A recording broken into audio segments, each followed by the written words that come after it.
Here's the question you most likely will get on the test. You need to identify the next number in the sequence.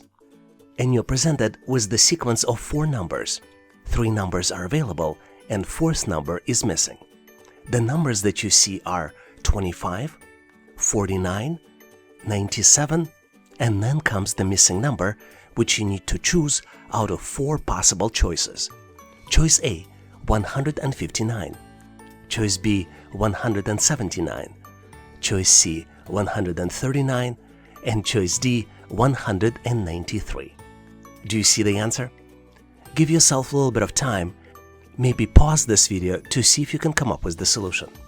Let's move forward so we can get to the correct solution together. As usual, my advice to you, always look for patterns. And pattern in this particular question is that the next number is calculated as previous number multiplied by 2 minus 1.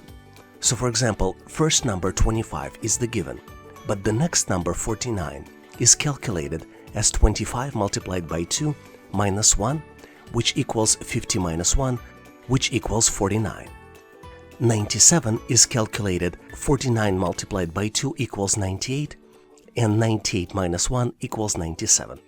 So the correct answer here is calculated as 97 multiplied by 2 minus 1, which is equivalent of 194 minus 1, and the end result of this is 193.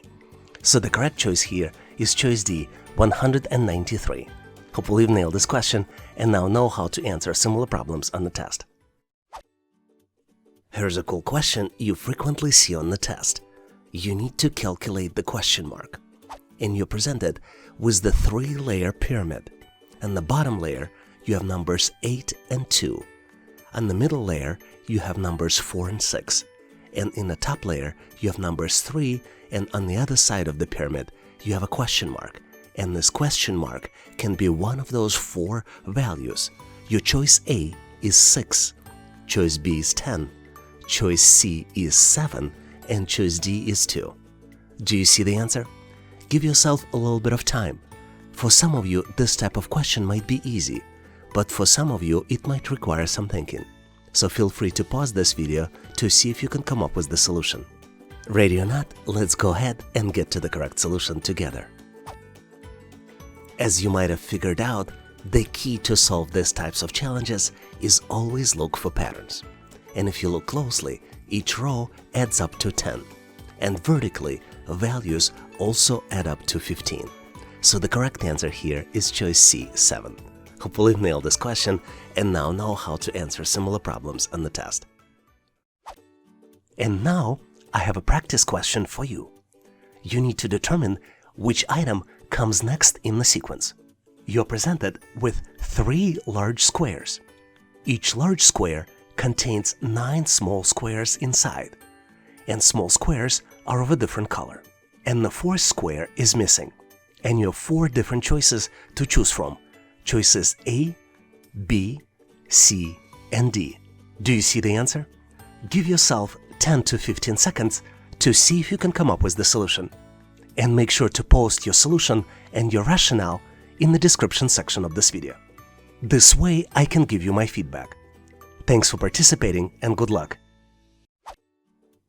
Here's one of the questions we frequently see on the test. Sydney is older than Rachel. Rachel and Beatrice are both older than Tina. Yelena is not the youngest. Who is the youngest? And you have 4 different choices. Choice A, Rachel. Choice B, Yelena. Choice C, Tina. And choice D, cannot say. Do you see the answer? Give yourself a little bit of time to see if you can come up with the solution. Ready or not, let's move forward and get to the correct solution together. To solve these types of challenges, you need to look at the facts as well as look at the common sense. There are 5 ladies referenced in this question: Sydney, Rachel, Beatrice, Tina, and Yelena. Sydney is older than Rachel, so obviously Sydney is not the youngest. By the same logic, neither Rachel nor Beatrice are the youngest, because Tina is younger than both of them. That leaves Tina and Yelena as the only 2 possible candidates.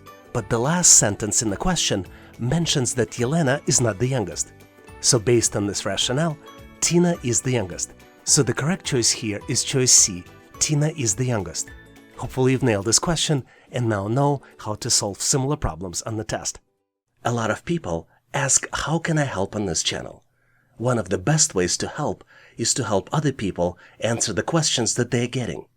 If you know the answer to the question you see in comments, please post the answer in the comment section of this video. And now let's continue and get you ready for the test. Here's the practice question for you.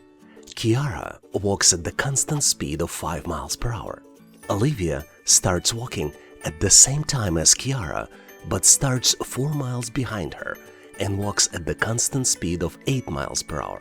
How long will it take Kiara to catch up with Olivia? And you have 4 different choices. Choice A, 50 minutes. Choice B, 60 minutes. Choice C, 70 minutes. And then choice D, 18 minutes. Please give yourself a little bit of time to see if you can come up with the solution. The answer to this problem is not obvious. But if you came up with the solution, please make sure to post it in the comment section of this video so I can give you my feedback. Thanks for participating and good luck. Here is the spelling question, which we frequently see on the test. You need to identify the word which is not spelled correctly, and you're presented with 4 different words. Choice A, hypothetically. Choice B, accommodation. Choice C, incomprehensibilities. And choice D, interdisciplinary. Do you see the answer? Give yourself a little bit of time so you can browse through words and see if you can come up with the correct solution. Ready or not, I am going to move forward and explain you the correct solution to this problem. As you must have figured out, the correct answer here is choice B. And the correct spelling for the word accommodation is ACCOMMODATION. Hopefully you nailed this question and now know how to answer similar problems on the test. Here's the cool question that you frequently get on the test. Kate has $33, which is only 20% of the cost of shoes that she would like to purchase. How much do the shoes cost? And you're presented with 4 different choices. Choice A, $66. Choice B, $99. Choice C, $150. And choice D, $165. Can you calculate the answer? Give yourself 10 to 15 seconds, maybe 20 to 30 seconds, depending how well you are with math and percentages. Ready or not, let's go ahead and get to the correct solution together. The answer to this problem is very simple. $33 is 20% or 1/5 of the shoe's price.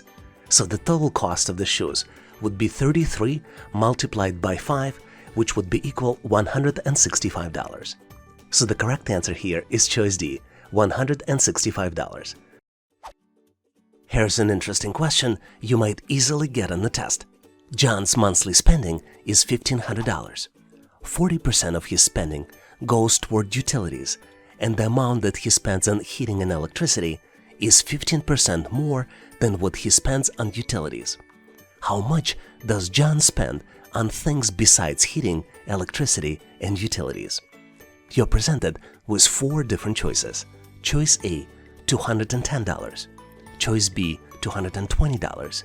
Choice C, $230. And choice D, $240. Do you see the answer?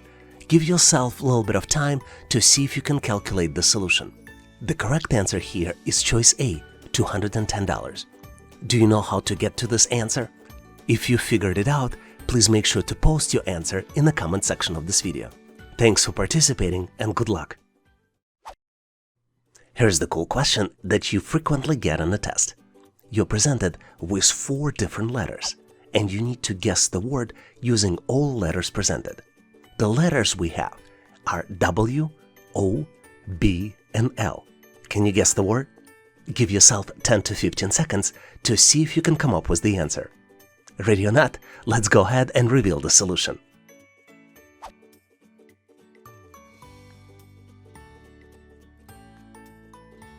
The correct answer here is ball, which is spelled as B-A-L-L. O, W, and L.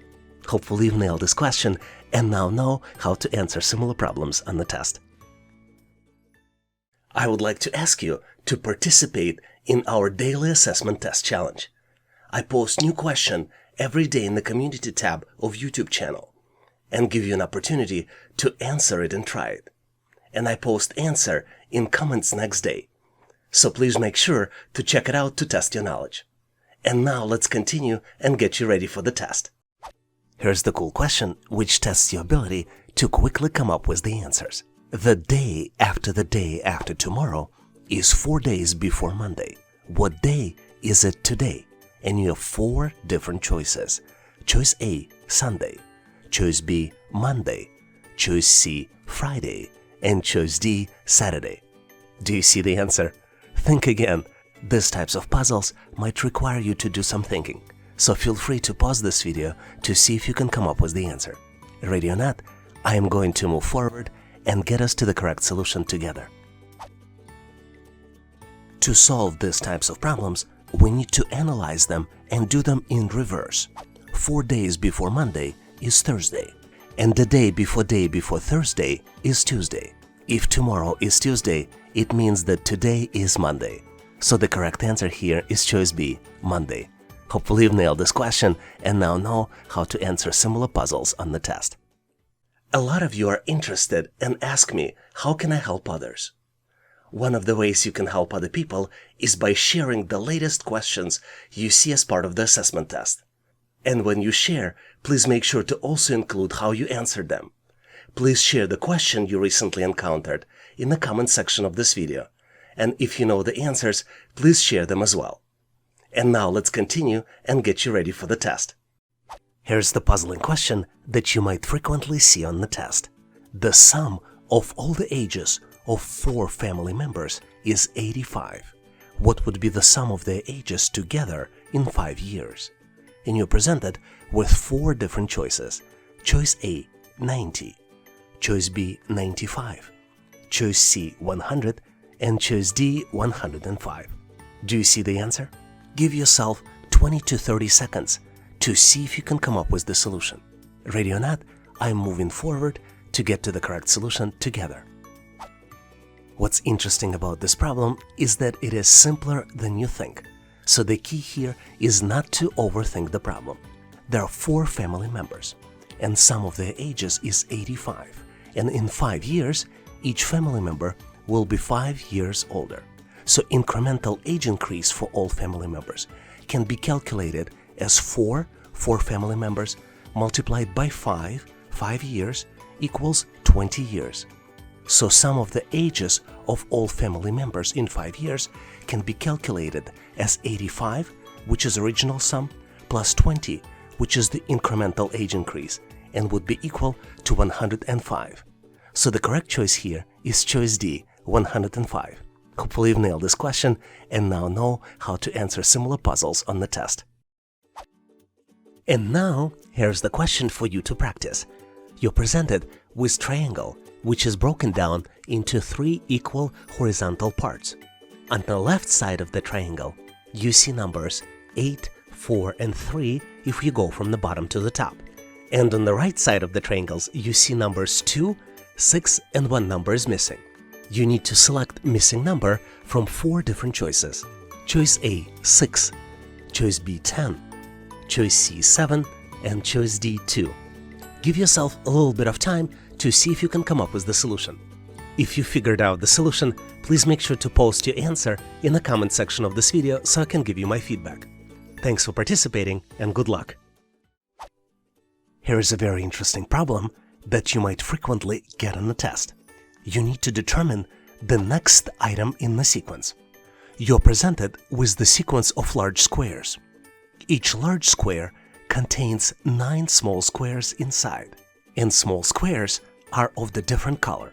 You need to determine next item in the sequence, and you have 4 different choices. Choices A, B, C, and D. Do you see the answer?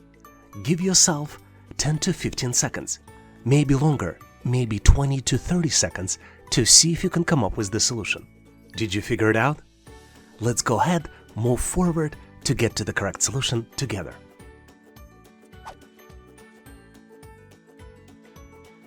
As always, my advice to you, look for patterns. And determining the pattern is key to solving this particular problem. What you need to know to answer this particular question is that blue shape moves within the row of the larger shape. In each row, blue shape moves from left to right, one step at a time. And once blue shape reaches the end of the row on the right, it reappears on the left. So the correct answer here is choice D. Hopefully you've nailed this question and now know how to answer similar problems on the test. Here's an interesting question we frequently see on the test. Kiara walks at the constant speed of 5 miles per hour. Olivia starts walking at the same time as Kiara, but starts 4 miles behind her and walks at a constant speed of 8 miles per hour. How long will it take for Kiara to catch up with Olivia? You're presented with 4 different choices. Choice A, 50 minutes. Choice B, 60 minutes. Choice C, 70 minutes. And choice D, 80 minutes. Do you see the answer? Give yourself a little bit of time and think about all possible combinations. Ready or not, let's move forward and get to the correct solution together. One important consideration to help you solve this challenge is that the speed for both Kiara and Olivia is presented in miles per hour, but answers are in minutes. So at some point we would need to make a conversion. Another important point is that both Kiara and Olivia will walk the same time, and we can put it as X in hours before catching up, because they started at the same time. In our solution, X will be the time in hours when they will catch up and meet. To solve this challenge, we need to build an equation. 5x plus 4 equals 8x. 8x represents how much Olivia will walk, and 5x plus 4 is representing how much Kiara can walk. And the starting point for this will be starting point of where Olivia starts, since Olivia starts 4 miles behind. So if we simplify this equation, 4 will be equal to 3x, and x will be equal 4/3 or 1 1/3 of an hour. And now is the time to do the conversion. 1 hour equals 60 minutes. 60 multiplied by 4/3 equals 60 plus 20 equals 80 minutes. So the correct answer here is choice D, 80 minutes. Hopefully you've nailed this question and now know how to answer similar problems on the test. Thanks for watching. If you liked the content, please give us a like and consider subscribing. Thank you for your endorsement, support and patronage. Please also check out additional resources in the description section of this video. I also encourage you to check resources page on our website, howtoanalyzedata.net. Please leave your feedback, corrections or suggestions in the comment section of this video. And all the best on your journey. I'll see you in my next video.